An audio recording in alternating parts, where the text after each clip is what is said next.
Well, first of all, I just wanted to welcome everyone and welcome Scott Hines, the author of the popular newsletter called Action Cookbook. So we're going to get into things with Scott about his writing practices and kind of how he got to where he's at now.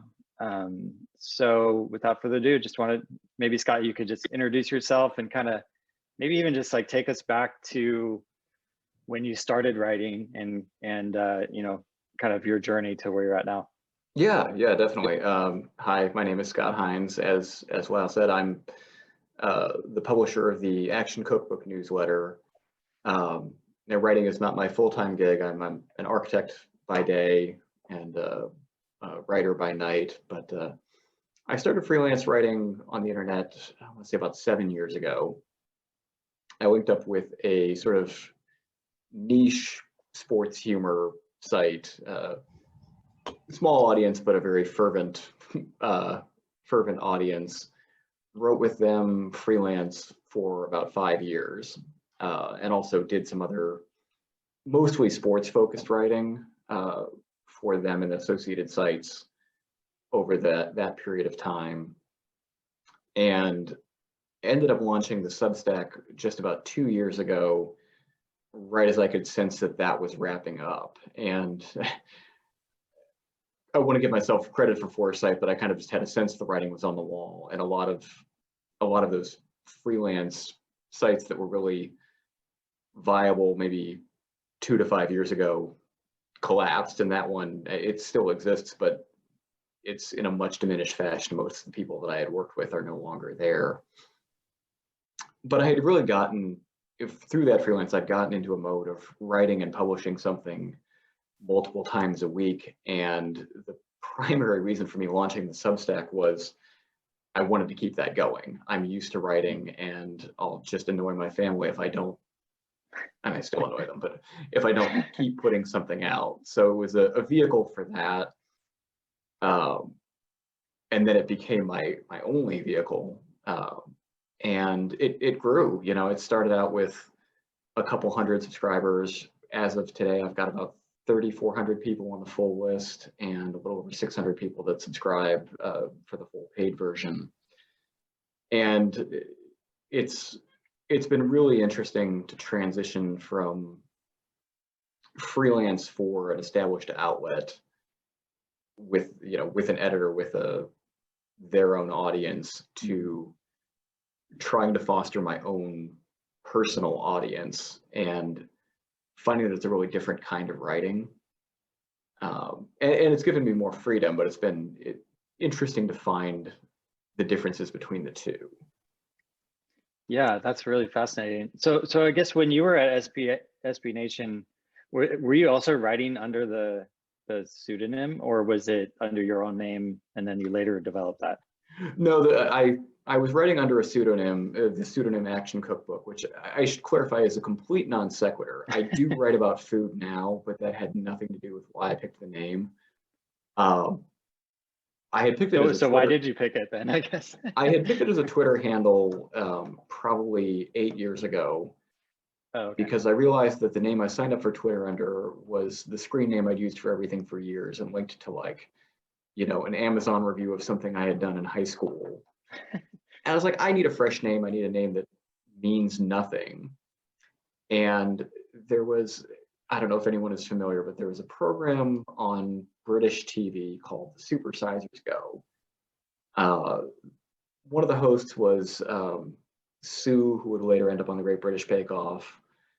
But it was a food history and humor program where the hosts would pick a period in British history, spend an entire week eating as though you would eat as a person in that time. And, so it's talking about culinary history and what food was like back then. But, there was one episode in a Victorian era or some time period reasonably far back where in a week the co-host got gout just in a week from eating that way. Wow. But anyways, I happened to be watching an episode of that was focused on 1960s British cuisine. And they talk about the rise of convenience foods and bachelor culture. and there was a cookbook written by a spy novelist, Wen Dighton, that was the first cookbook for men, and it was the Action Cookbook. And I thought that name was very funny, and that happened to be the night that I was looking for a new Twitter handle. And 8 years later, I've devoted my entire writing career to this nonsense. Yeah, who knew, right? Choose your pseudonyms carefully. But now it makes more sense because I include food in my writing, which I didn't do for many years. True, true. So you were writing under the pseudonym there at SB Nation, and then, so I guess, you know, it sounded like that was a freelance thing you did on the side then too, right? Like, how did you even get into that? And like, you know, was it just like your love of sports, or did you happen to know someone, or just how did you even get into the freelancing role? That actually ended up through Twitter, because one of the other writers for this site, Ryan Nanny, we followed each other on Twitter, and after a while he's like, you know, you're funny, you like the same things we do, would you want to submit anything to our site? And that started that relationship. And actually he had been pseudonymous on there for a while too. He was a lawyer at the time, and now he writes full time. But it was just convenient of like, do I have to use my real name on this? So like, no, you can write as Action Cookbook on there. So I just did, and since it was writing for a different audience, writing, not to say that I'm not proud of it, but it was silly stuff, you know, it was offbeat humor. I was like, well, I'm going to keep this divorced from my professional life and just keep it under the pseudonym. And they never asked me otherwise, so I kept it that way for 5 years. And it was only once I started to get into more polished work, both on my own and for them. For SB Nation, I did a piece several years ago on the Kentucky Derby, and I live in Louisville, Kentucky, but I handle that more as traditional sports writing, and that was the first time I used my own name as the byline. Started segueing in that direction. A part of it was a concern of, I don't want this. Not that I was embarrassed about anything I wrote. I've always joked this. I just don't want it colliding with my professional life. If you Google my name. But as I've gotten into more personal writing, it's like, well, if you find it, yeah, that's me. Yeah, totally.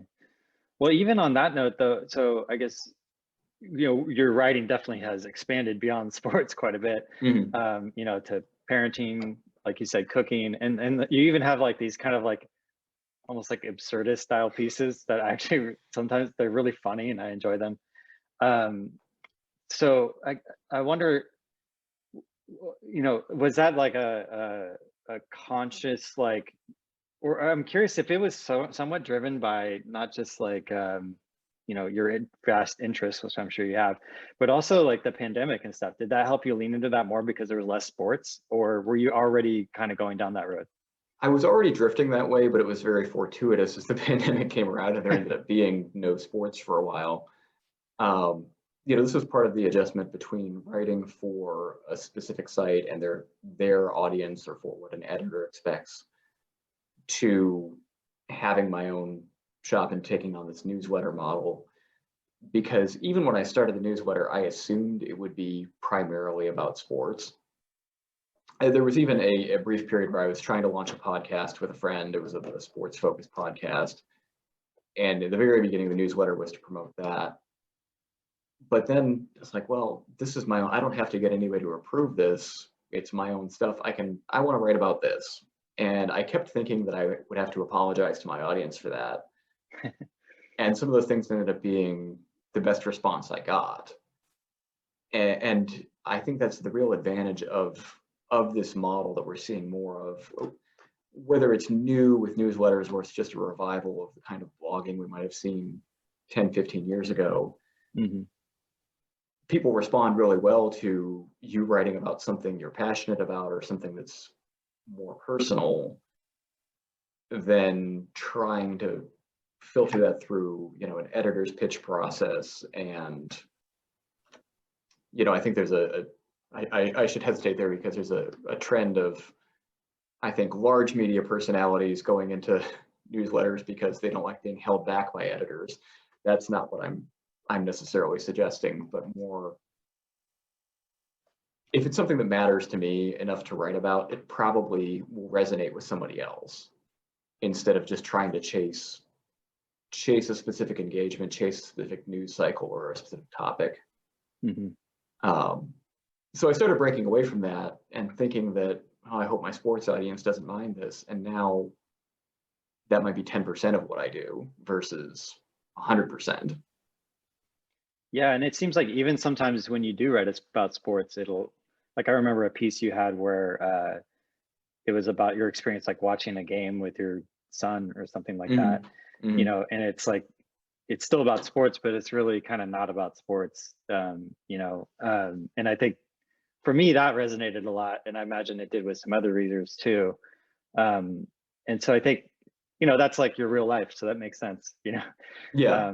Yeah, but I also don't think it doesn't seem like you're like you know, you're not like one of the Glenn Greenwalds of the world that's like, oh, I'm like railing against traditional editing and stuff, right? It's more of just you're wanting to tell a wider range of things, right? Yeah, I Or mean, if you're coming from the top down of, you know, traditional media and you're rejecting an editor, it's because, you know, I've had great experiences with editors. I should say that. I wasn't going to name names, but Glenn Greenwald was one of the ones I was thinking of. Who like, I'm tired of being held back, and I'm going to do this. Mm-hmm. But I think coming bottom up from freelance, instead of trying to sell an idea to somebody and then writing it, it's just writing what you want, and then, you know, I think a lot of what I write in my newsletter would be very hard to pitch as a piece to anyone to say, Yeah, I could see that. well, I want to write about X, and here's what that'll do, and here's who that'll appeal to, would be a very strange process to pitch. But especially to build up a trust with an established reader base and know that, like, well, I'm going to write about, you know, going to a ball game with my kids, or, you know, this experience as a parent, or anything that sounds awfully thin conceptually like that. Once there's a built-in trust, you know, like, we'll see where I'm going with this. Yeah, totally. So kind of getting into that, your different types of stories, you're quite prolific considering you have a full-time job as an architect, and you have a family. Like you said, I think you have 2 kids, if I'm not mistaken, who are routinely not eating what you cook for them. But you know, how do you manage to do it, you know, with all those other, you know, priorities in your life? Because you publish 3 times a week, right? I do, yes. And I mean, sometimes I ask myself that. I would say that routine matters, that when I'm at my best with writing, it's when I treat writing like a skill that has to be practiced regularly. And, you know, I try to stay ahead a little bit in terms of what am I going to write about, or what's the topic that, you know, I'll keep a list of topics, but really focusing in on, I have this much time a week to write, but I'm in the mode of doing that. And sometimes it can really get into the sort of automatic writing. You know, some people may be familiar with that book, The Artist's Way, that talked about writing daily as an automatic process. I almost feel like sometimes it verges into that, because once you get into the mode of doing it every day, I can't count the number of times that I've sat down the night before I'm scheduled to send out a newsletter and thought, what the hell am I going to write about?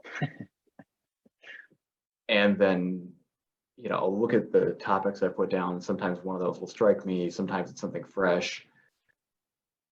And sometimes I'll just have to start writing and see where I go, which may not be the best practice for everyone, but a lot of times having the practice of doing it as a really regular thing makes it more feasible, I think, to sit down and not know where you're going and trust that you'll get there.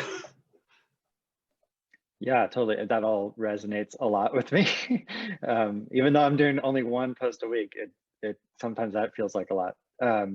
But so I guess like, how does that look practically though too, right? Like, you know, you're saying you write daily, but I imagine some people on this call are like, yeah, that'd be great, but I have 8 hours of work, and then I come home and have dinner with the family or whatever, and I'm exhausted. How does that look for you? Like, what's your routine Yeah, look like? I mean, I get up at about 6:15 each morning, get my kids to school, work an 8 to 5 job. Generally speaking, I'm not free to write until about 8:30 at night once the kids are hopefully in bed, or at least for the first time.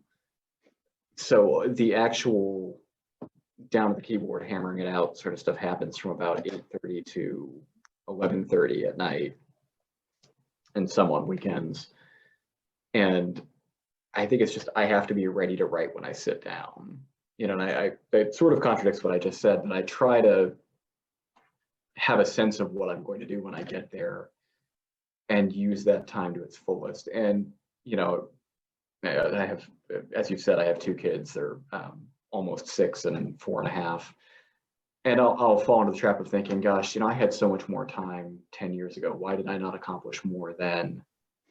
But it's focusing and using that time, because when I did have the time, I wasn't as disciplined about writing, about using that time to the fullest. So knowing if I have 3 hours to get something done, I better get it done. Yeah, totally.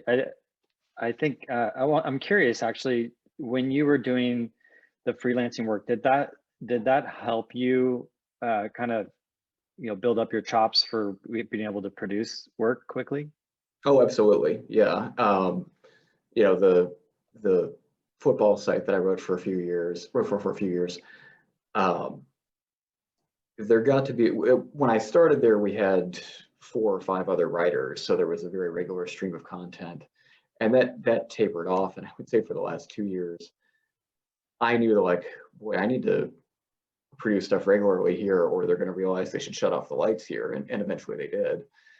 But having that sort of motivation to keep going got me to be less precious about finding the right topic.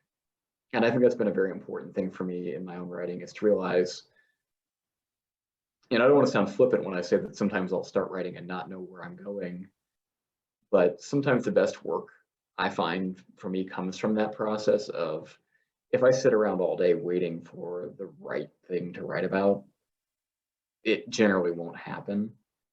And sometimes the topics that I'm most confident in, the ones that I'll write it down, I'll highlight it, that's the thing I'm going to write about. I'll get 200 words into it and realize it's not going anywhere. It's trusting in your own abilities and making it a regular practice. I can generate out of, it's sort of like once you cook regularly, you can look in the fridge and be like, boy, there's not a whole meal in here, but what can I come up with? Sometimes it's not good, but sometimes it is, and I think it's the same sort of skills that I've tried to develop on writing. Yeah. I don't want to say that I write necessarily out of panic, but it helps. So you're like resonating so hard with me during this conversation. So real quick, I wanted to let everyone know, just if you have any questions, throw it in the chat, and we'll get to those later. So feel free. But along those lines that you were saying, I'd be curious to hear if there's like a piece or maybe a couple pieces of yours that you're like, it sort of came out of nowhere and you were surprised like how well it did. And then maybe vice versa, like ones that you think are like kind of criminally unread or underread, I try to block the latter out of my mind as soon as they happen, because the ones where I'm like, this one's gonna be a home run, and then it kind of just falls flat, I repress that immediately. But so on this the newsletter that I currently do, 2 of the pieces each week are just sort of essay writing about whatever I feel like at the time, and then each Friday it's more of a content curation. I'll share recipes, I'll share stuff like that. There was one last January. For the recipe, I was trying to make soup dumplings, and I screwed it up so bad. I had to completely replan what my food content was going to be, because I tried a recipe. I think I had 40 in the batch and 7 of them turned out. It was a disaster. And I was like, well, that was a lot of effort for nothing. And then I was like, you know what? I should just write about this. I should write about this experience. And so I wrote a piece that was the simple joy of effing up in the kitchen. And it didn't take me long to write, probably, less than an hour to write this piece about how I appreciate the low stakes nature of cooking, that like, yes, I've got to get something on the table for my family. And I have, I'm privileged enough that we're not concerned about getting something on the table, but I can take creative risks. I can screw something up in the kitchen in a way that I can't in my professional life or in parenting or anything else. And it's nice to have that freedom to fail. And that piece did just absolute great numbers. It caught on with a couple outlets that reshared it. I think Kottke was one of them. And it's funny though, the whole thing came from me screwing up what I intended to do that week. Like I was going to, I was fairly confident in the recipe, probably overconfident, completely botched it. And then it turned into what's still my most read piece close to 18 months later, at least on this site. I love the irony of like, you had this whole recipe planned out and it didn't go as well as it went. It sort of parallels the piece of writing that you plan out and you're like, feel really good about it and it doesn't go anywhere. But then it flipped into a piece that did really well for you. So yeah, and work with what happens, because that was not my intent, but it did very well for me. Yeah. Well, so I'll get back to your question in a second, Julie, but Brian asked one that's kind of related to this. When you decide on the topics, like you said, you have a running list of topics, which I think a lot of people who write frequently will have something like that to kind of capture ideas that randomly pop in our brains. I know I have like a huge list, but like, when do you know, like Brian's asking, like, when do you know if you have like a new angle or you're just like regurgitating some oft repeated viewpoint, or maybe even something you wrote about before? That's a good question. Especially what I read about before, because I often forget what I've written, and sometimes halfway through I'll be like, oh, I've covered this before. I run into that problem more when I'm writing about something more topical, which doesn't happen a ton. But when I am writing about something topical, I run that risk of, I hope I have something new to say here. When it's completely, just something out of my personal life or something that I was thinking about, I feel like it's safer there. The odds of it being the same thing someone else is saying. Again, I said I only write about sports about 10% of the time now. I wrote something earlier this week on the big to-do in European soccer this week, where they tried to form a new league, and it was the most hated concept in sports in decades. And then it fell apart. And I wrote on that, but was very fearful that it was going to be redundant. Hopefully it wasn't. I don't think it was, but I know like a friend whose newsletter I also subscribe to also wrote about it that morning. And fortunately, we had fairly complementary points to each other without writing the same thing. But I think that is an argument for not chasing the topic du jour. Yeah, totally. I think I've felt similarly with even just like COVID and stuff like that. Even though I'm maybe talking about my own personal experience, it's just like, okay, we're all in this together. We're all dealing with COVID in a sense. But what's interesting, I think also is like, I mean, you have a good sized audience, but it's not like insanely huge, right? So I imagine, something like that could, resonate with them, and they're like, I want to hear Scott's take on it anyway. And so is that kind of how you think about it, or do you purposely go, I actually am going to go out of my way to try to have a different take on this, or think about it in a unique way? I think maybe to think about it in a unique way. I don't, I feel like there are writers who take stances just for the purpose of being contrarian, using that Euro soccer story as an example. I ended up framing it as, originally I was going to write on what I disliked about it, but then the evening I was going to write, it fell apart. The plan failed. And so I wrote about it as from the perspective of an American sports fan saying, I didn't know you could stop bad things from happening. Because in American sports, the bad things, the moneyed interests always win out. And I think it was trying to keep that personal touch of here's how this relates to the experiences I've had. And I grew up in Cleveland. So, if any of you are a sports fan, being a Cleveland sports fan means that you've had a lot of bad experiences as a fan. And so just still trying to keep that personal angle on it without trying to triangulate too much. But at the same time, I try not to think too much about what others are writing because I don't want to chase what they're doing. And I think in my early freelancing days, I tried to follow the voice or the tone of the place I was writing for to my detriment, and I think trying to shut out what others are doing and do your own thing should hopefully keep you from sounding too redundant. I would hope. Yeah, absolutely. That makes a ton of sense. So I'll get to Julie's question now. She says she's curious about the growth of your readership when you switch from sports to a wider range of topics. And would you share numbers? She also says she hears writers struggle with the tension between choosing a niche and becoming a subject matter expert or writing about life in a broader swath of experience. Yeah, I don't know if I can peg numbers to it exactly, but there was definitely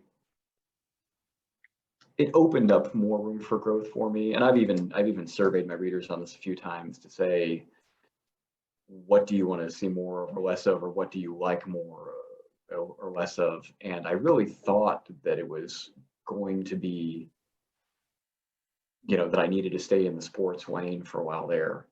And I still think a large portion of my readership, or at least of my most dedicated readership, has followed me from there.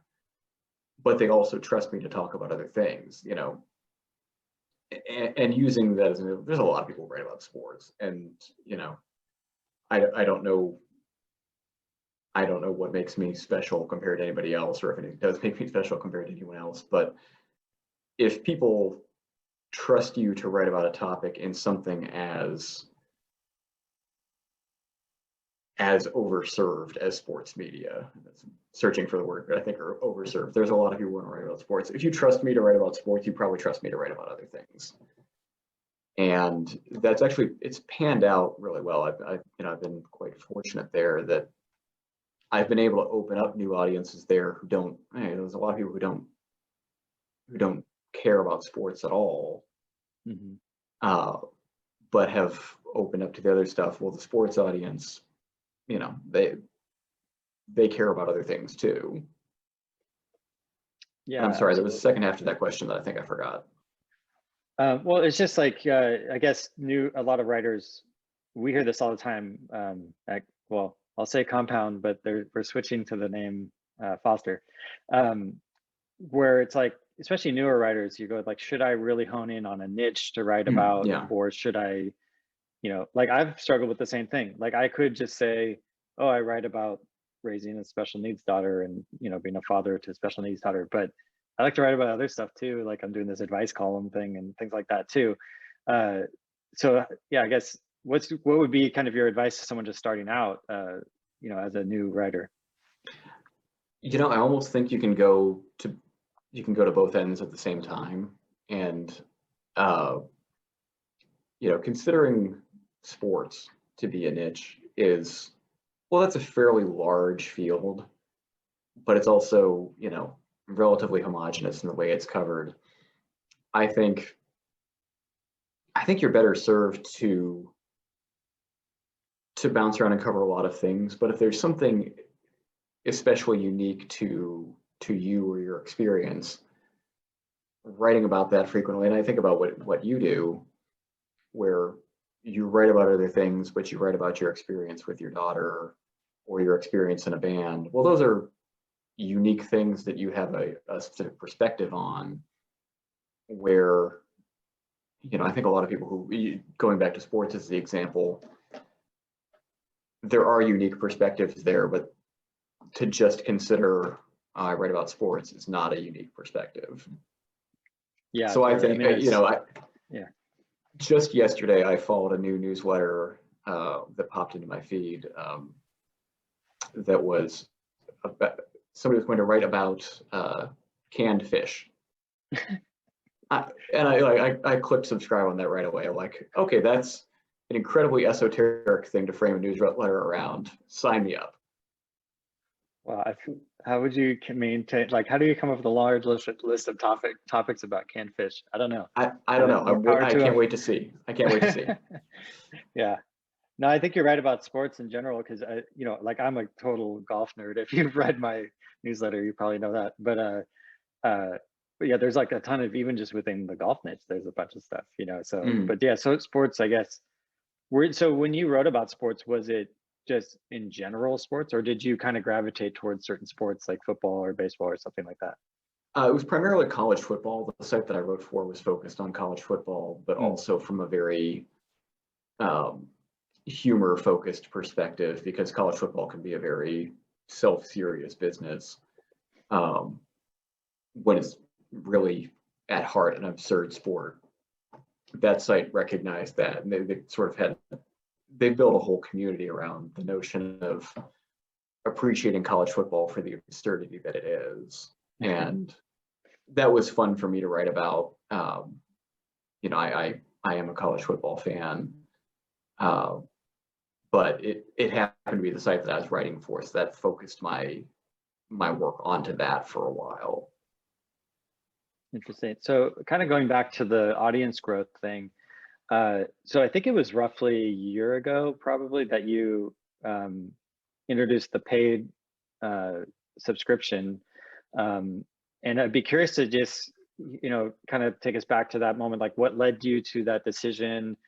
Like, were you at a certain threshold of subscribers where you thought it makes sense, or kind of what led to that? Yeah, I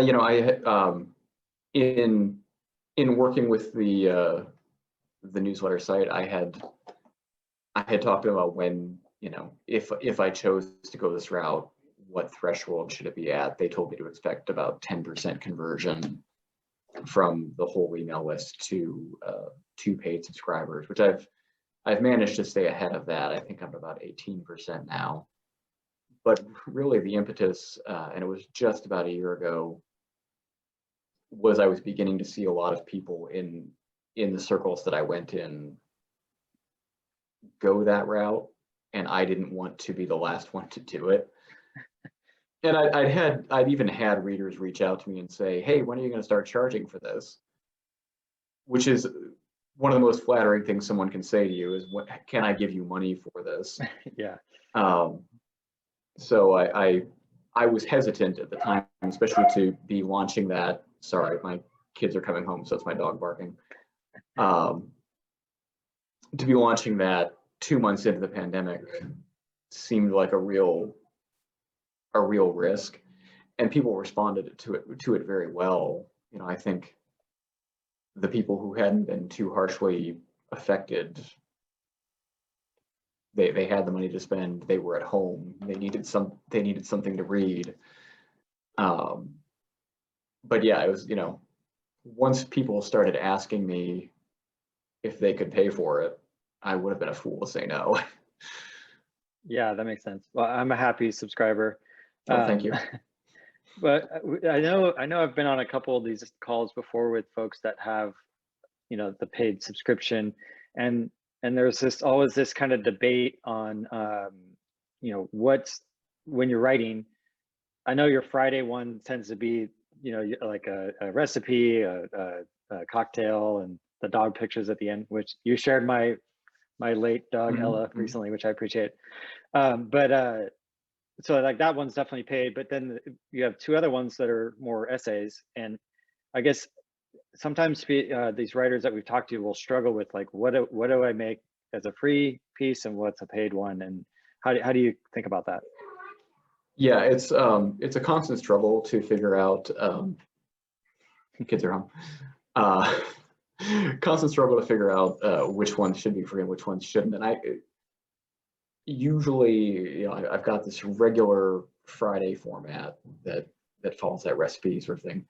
Usually I keep that behind the paywall because I know that's for the regular.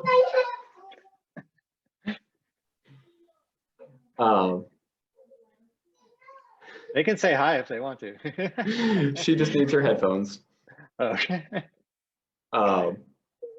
Sorry, regaining my train of thought there.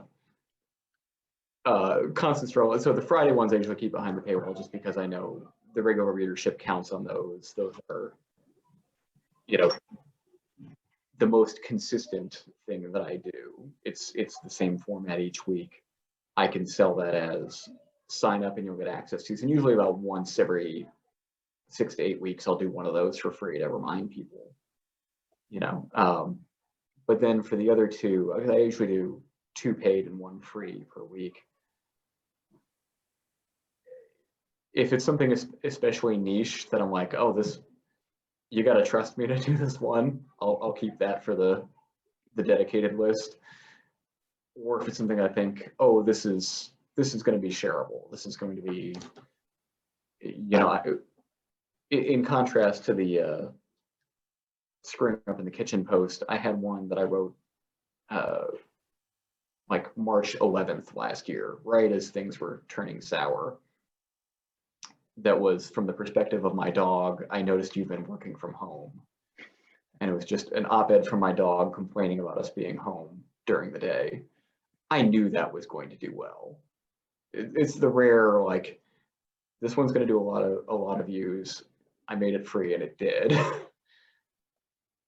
Yeah, totally. Very rare that I can call that shot. But if I think that this has a good chance of people sharing it, those will be the ones that I'll make open. Yeah, that makes a ton of sense. So then, do you think like I'd be curious if going paid or having the paid option has kind of like maybe hindered your overall audience growth at all? Yeah, a bit. Yeah. Okay. Definitely the growth of the overall email list slowed once that happened, and the people I had talked to who had insight on it had said that will tend to happen, and partly was because prior to that I had 3 a week that were going to a full list that people could share, and now it's just 1 a week. But it hasn't stopped it. I think when I've probably doubled my list in the year since I first launched that, and so it still grows, and you trade the one for the other. I think there's been more buy-in from people, for lack of a better term, now that people are paying for it. I've tried to encourage commenting and interaction with the posts, and even in small ways, like on those Friday ones, I have people share pictures of their dogs. A chance to interact with the readers, I think, has been really, really beneficial towards keeping an audience coming back. People get to know you and get to feel like there's some personal investment in it. Has made a lot of difference. Yeah, but yes, in terms of, go ahead. I would say, but in terms of overall growth, it did sort of flatten the curve a little bit in terms of the overall email list growth. It did. That's not the curve you wanted to flatten at that time. Yeah. So, but I guess you kind of touched on this a second ago about the audience engagement, and I have noticed that about your writing in general, is you get a lot of engagement. It just, even on posts where you don't necessarily ask for it, kind of sometimes like people who write newsletters, I've done this myself, where you pose a question to try to get some interaction going. But even on some where you have a lot of engagement from your audience. Was this sort of something that you cultivated intentionally, or sort of just happened, or just curious to get your thoughts on that? Yeah, and there have been times where I've sought that, where I've expressly posed a question or asked people to share, and those did so well that I really did start to encourage it more. And you know, I'll respond back to people in the comments on the post. And again, it's all part of that in having a newsletter that is you're signing up for me. I think some degree of personal engagement is important. That, you know, I loathe the idea of personal branding to the extent that some people try to sell it, because I think that suggests a curated or dishonest view of, you know, show your life as this specific thing. But having some engagement and being, you know, being interactive with people, I think once again it makes people feel more invested. You know, they know you to the extent that they know you, and that makes them want to come back. And I enjoy it too. You know, that's the other thing is I enjoy.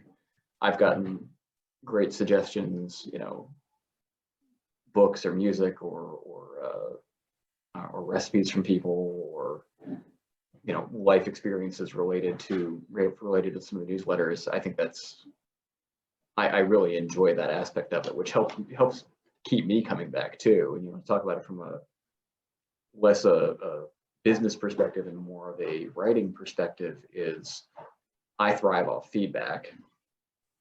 You know, if I were, sometimes you can feel like you're throwing a post out into the wind and not knowing, or throwing a piece of writing out into the wind and not knowing how anybody's reacting to it. Getting that feedback, you know, getting an email that says, hey, I really enjoyed this resonated with me, that keeps me going. That's what can fuel that finding time to write 3 times a week. Yeah, absolutely. I mean, I can echo that same sentiment, even though I'm much earlier on than you. But I guess I'd be curious to know along those lines, you know, how much you kind of weigh your audience growth versus that sort of engagement, you know, because I think if your audience grows to a certain extent, like that becomes almost untenable. Like for some really popular people, like I can't even imagine how they keep up. But I'd be curious, you know, like how you think about that, and you know, going paid kind of hindered the growth, and how you think about that, you know, that's the overall picture.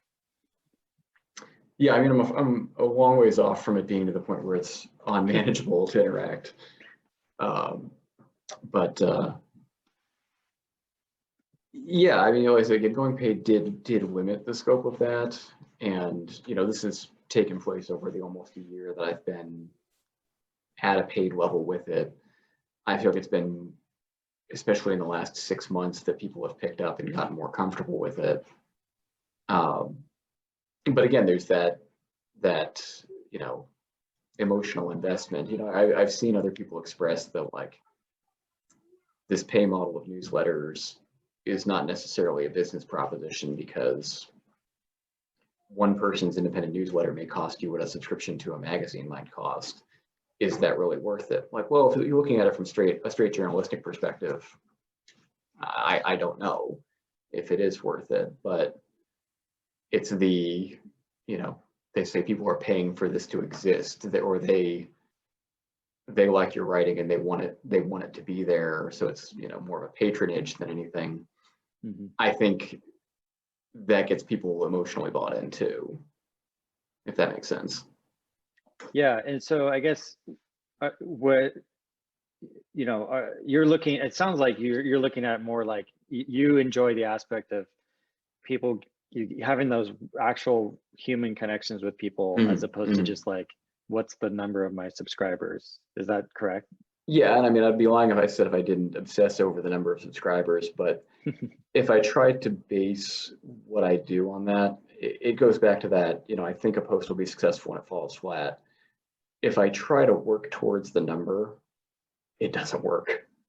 You know, I get stiff, or you know, I don't write true to myself then when I do that. You know, I saw a quote recently, write to the audience you have and not the one you think you want. And I think that's true, is like, if I just try to stay genuine and stay interacting with people, because I enjoy that, that feeds the growth. Where if I look at the growth itself and just think I'm going to work to get this number bigger, it doesn't work well for me to do that.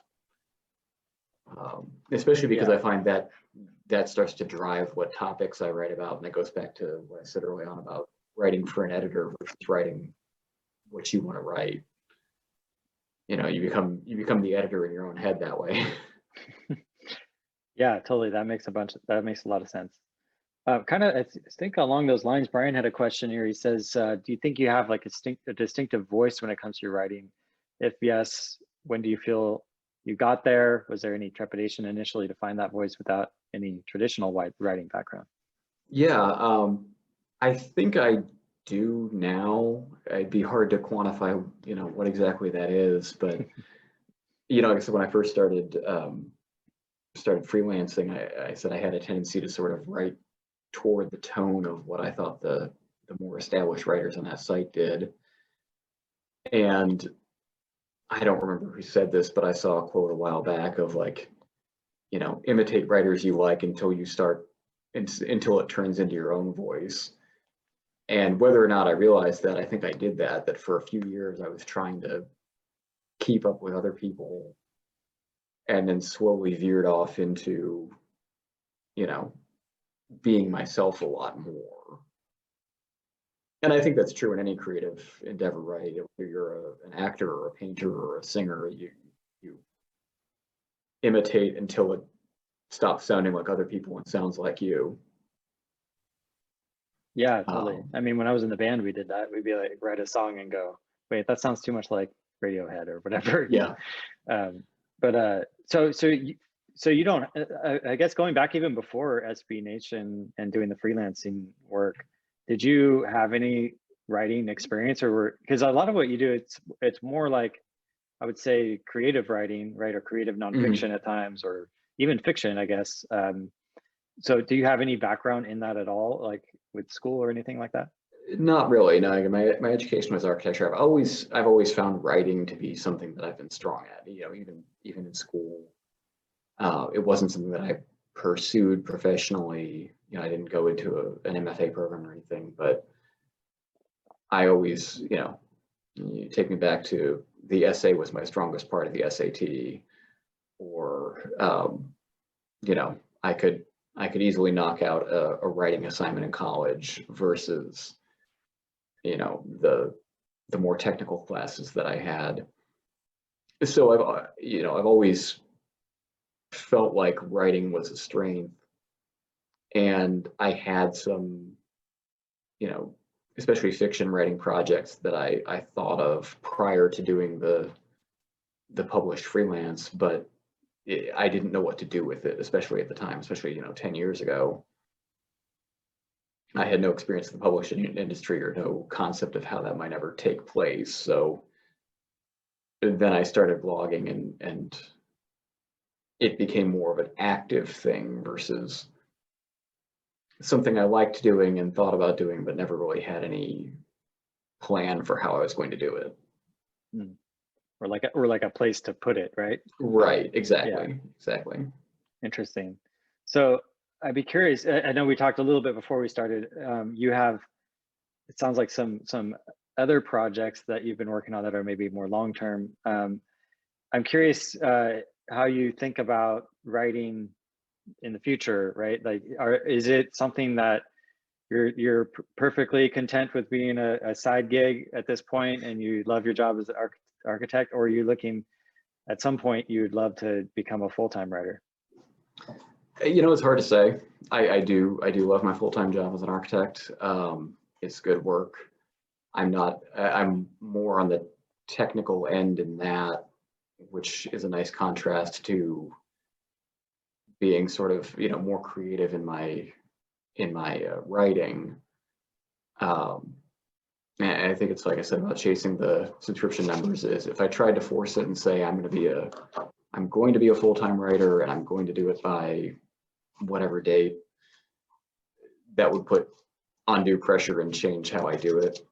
So I'm not quitting my day job anytime soon, but if something hits, or I you know, I sell a novel and it looks possible, I would never rule it out.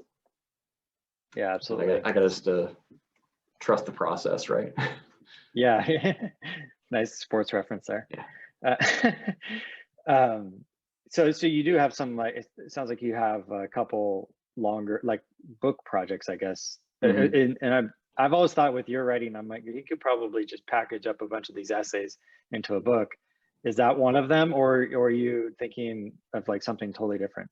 Well, I have thought about doing that, especially as I've you know, got a deeper and deeper catalog of what I've written on my own. But I do have a couple, you know, my writing joke is great unwritten novels that, you know, um, ideas in various stages of completion that, like, if I could truly buckle down and force myself to finish, you know, I might try to shop via a traditional publishing outlet. You know, going back to how do you find time for these? Well, I could answer that question once I find the time for them, because at the moment, those aren't actively moving forward. And I say that on top of the about 4,000 words a week that I put out on the newsletter. But yeah, someday I would like to, you know, I'd love to publish a book, but I don't know exactly when or what form that will take. Yeah, I can only imagine trying to fit that in with writing 3 times a week, or publishing 3 times a week, I should say. Yeah. So when it seems like from the outside looking in that Twitter is probably a fairly reliable like feeder to your Substack newsletter, or a way to generate new signups. Have you found that to be true? I mean, you're very active on Twitter. You have Mhm. a nice large following there compared to, I think, probably most people on this call. Be curious how you think about Twitter and how it fits into your life and your writing life. Yeah, I mean, it definitely does help drive traffic. You know, I'm on a Discord with a few other newsletter publishers, mostly sports based, and we were discussing this the other day that, like, is there any better way than Twitter? I wish there were, but for me, it's the primary driver, and that, you know, that's somewhat due to I have, you know, like 19,000 followers, so a moderately good base to work from there. I do try to encourage sharing of posts, word of mouth, and there is some of that. Um, but no, I think for any writer, it's hard to break away from social media, as, you know, there are times I enjoy it and there are times it is a necessary evil. And I found that you know, in the conversations I've had with people involved in publishing, you know, you've got to have that angle of it. It's got to be part of it, whether or not it's the only part of it. And in terms of promoting my writing there, one thing I found is I can't just say I wrote about something and hope people click it through. I always screenshot a paragraph of what I'm doing, and I find that hooks people in. Oh, It's interesting. very Yeah. easy to scroll past somebody saying, read me writing about this, but if you scroll past a piece of the writing, something catches your eye, you're much more likely to engage on it. Yeah, I definitely found that the Twitter algorithm is this, like, it's very opaque, you know, but they Yeah, don't seem to like when you just link somewhere, or maybe just people see it and they move on with their day. But I think people just scroll past links, you know, yeah, it's easy to keep going. yeah. Um, cool. So if anyone has any last minute questions, by the way, we got about 5 minutes left. Um, but you mentioned you have like a Discord with some other newsletter writers. Um, I was curious to get your take, because you've been writing for a while online, and writing online and just sharing, and, you know, kind of, I guess it's related to social media too, has changed quite a bit. You know, kind of thinking back to the old days of blogging, if you will, compared to now. Um, have you noticed like a big change in just like how people interact with your work online, or I'm just curious to get your take on how it feels then compared to now, and where you maybe see it going in the future. I mean, there's definitely been a fragmentation, and whether the newsletter trend of the last couple of years has either driven that or followed that, I don't know. But there was a point right when I started blogging with SB Nation where that was a very robust outlet with a lot of writers, and it was sort of a brand imprimatur too that, oh, you're writing with SB Nation, that means X. And this is no slight on the site currently, but I know they're smaller than they were, and a lot of other comparable outlets are smaller too. It's much more also just a lot of the full-time writers, through no choice of their own, have had to jump between a number of outlets. I think it has become more focused on the individual writer in the last couple of years, both for better and for worse. That you have to be able to sell your own angle on things, because even if you land with a big outlet, it may change in a year, or less. So you're saying it sounds like you're seeing them move more towards, I guess, almost like opinion pieces or personal viewpoints rather than. Oh, in terms of the actual writing, not necessarily that, but in terms of, I guess, what a specific writer can offer. A friend of mine who I worked with at SB Nation, who I've leaned on a lot for advice as I've been doing this. My friend Matt Brown writes a college sports newsletter called Extra Points, and it focuses on the business of college sports. And I wouldn't say much of what he does is opinion focused, but it's a very specific angle. This goes back to this thing about niche versus broad. His lane is sports, but his niche is very focused on making FOIA requests to universities to find out what they're doing with this this specific what drives a Division I college to drop volleyball or something like that, and it's very focused. I see what you mean. Yeah, that becomes like, well, that's what Matt offers, versus when he was writing for SB Nation and it was, well, I'm a football editor. Yeah, I see. That makes sense. Well, we're almost out of time. I kind of wanted to ask you, hopefully, a fun little question. Sure. I know before we talked, before we started, you and I were both talking about how we're both fully vaccinated, which is great. So what is the first sporting event and/or concert you're going to go to, after, I would say, all of this is over? Oh, that's a good question. Concert, if things had happened a few months earlier, I would have really hoped for the Drive-By Truckers do an annual stand in Athens, Georgia. I'm actually wearing my shirt from a couple of years ago. Nice. So that won't happen again until next February, but I'm dying for that because it is the most inconceivable thing in the last year is to be in the 40-watt club, with 1,000 people in far less space than we would put 1,000 people in the last year. Sporting event, I am dying to take my kids to a soccer game. Louisville just built a new soccer stadium last year. There's a second division men's team and just started a first division women's team that I want to take my kids to see. It was funny. It was under construction right before the pandemic hit. And every time we drive downtown, I would tell my kids, as soon as they finish that stadium, we're going to go to a game. And there was a point about June last year where we drove by and my son asked, when are they going to finish that stadium? I'm like, I don't know, buddy, any day. Like, it had been done for months. So probably a racing soccer game. Cool. Well, Scott, I really appreciate your time and everyone else's time who joined. This was great, and it was a lot of fun. I appreciate it. Yeah, thank you all for coming on. Thanks for having me. Cool. All right, talk to you later. Bye.